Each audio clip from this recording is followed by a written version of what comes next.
Hello guys, आपका मेरे channel smart study में स्वागत है। आज हम डायरेक्टरेट ऑफ एजुकेशन की तरफ से दी जाने वाली वर्कशीट नंबर 41 करेंगे, जो कि क्लास 8th की है और सब्जेक्ट है इंग्लिश।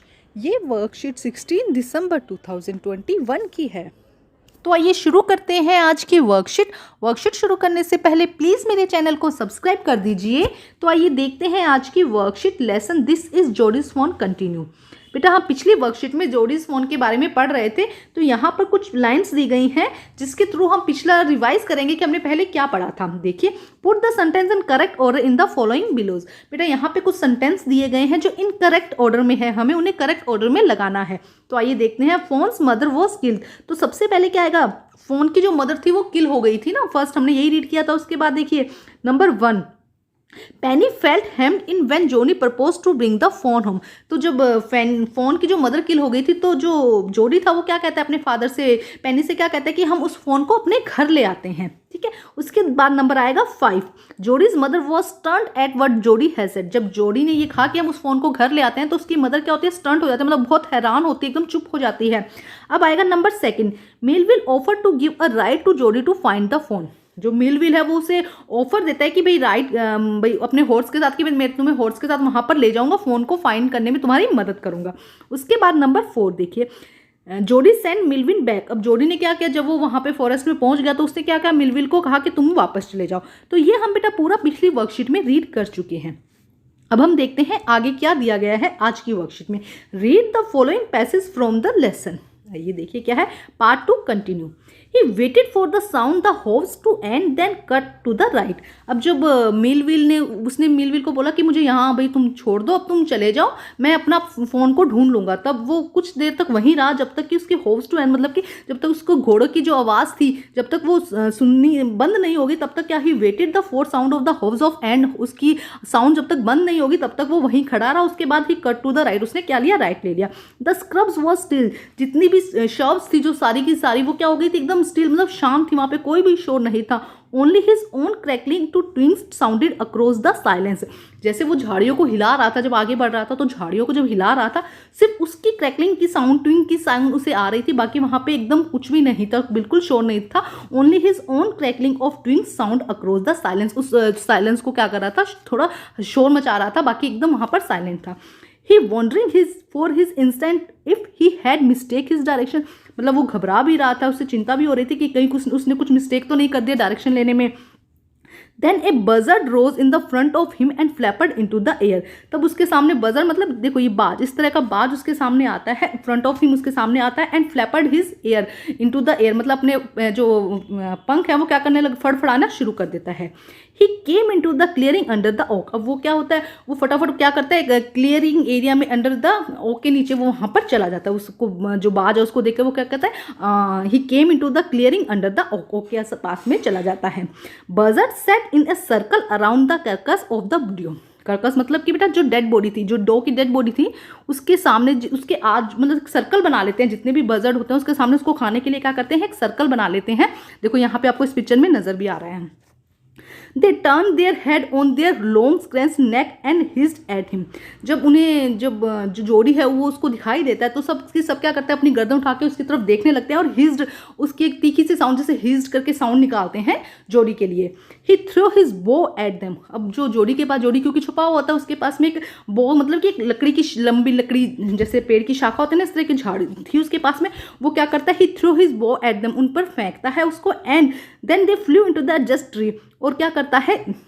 अपने जो पास वाले ट्री के पास में क्या, जिससे जब उसको फेंकता है उसको, तो जो जितने बर्ड्स थे वो क्या करते हैं? उड़कर जो साथ में नियर बाय जो ट्री होता है उस पर क्या कर जाते हैं? फ्लू कर जाते हैं, उस पर उड़कर बैठ जाते हैं।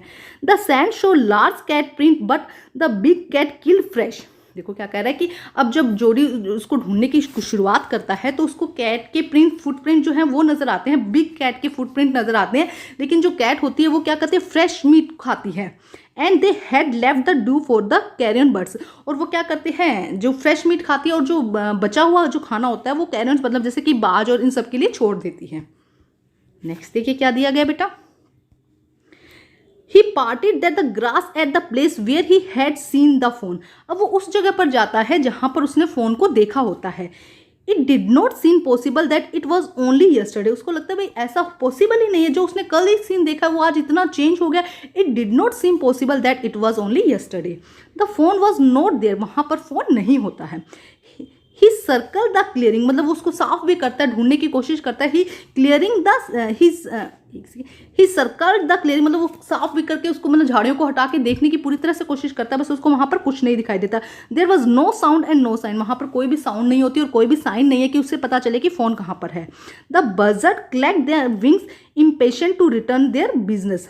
अब देखो जो बजर्ड जब उसने वो फेंकी थी, थ्रो किया था, वो जो लकड़ी थी, शाखा थी, जो जब उसको थ्रो किया था तो सारे के सारे जो बजर्ड थे, जो बाज थे, वो क्या हो गए थे, ट्री पर चले गए थे। तो अब वो क्या थे, बहुत इम्पेशेंस हो रहे थे और विंग को उन्होंने अपने फड़फड़ाया और वो अपने खाने, मतलब अपने खाने के पास वो जाना चाहते थे। ही रिटर्न टू द स्पॉट, वो वापस वहीं जाना चाहते थे। He returned to the spot where the phone had emerged and dropped on the old floor, stirring and the sand for the small footprints.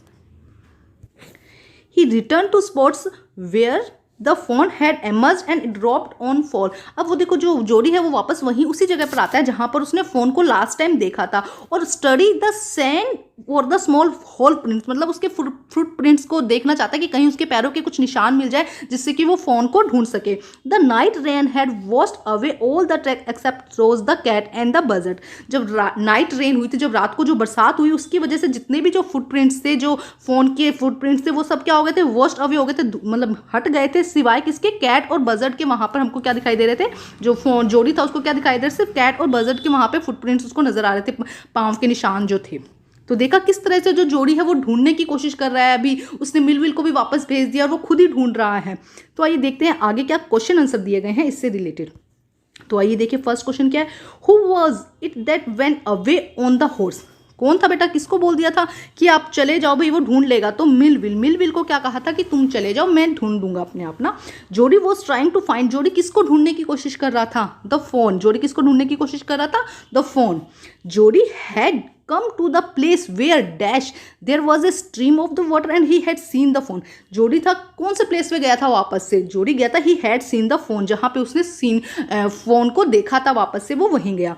जोड़ी got rid the of the buzzards by throwing his, उसने क्या फेंका था, at them, क्या फेंका था उसने वापस से, बॉल, मतलब कि जो शाखा थी एक लकड़ी की, जो लंबी सी लकड़ी होती है पतली सी, उसको उसने की तरफ फेंका था। जोड़ी got rid the buzzard by the throwing his, किस तरह से उसने उनको उधर किया था, बो के थ्रू। आगे देखते हैं क्या है, whose footprint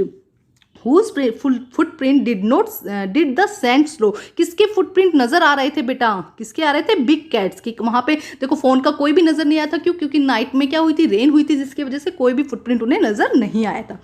What did the buzzard do on seeing जोड़ी, जब बजर्ड्स जो थे वो क्या किया जब उन्होंने जोड़ी को देखा, क्या रन आफ्टर हिम, वहाँ से भाग गए थे, या हिज्ड एट हिम, उस पर हिज मतलब जोर से अपनी साउंड निकालना, तो क्या आ जाएगा, हिज्ड एट हिम।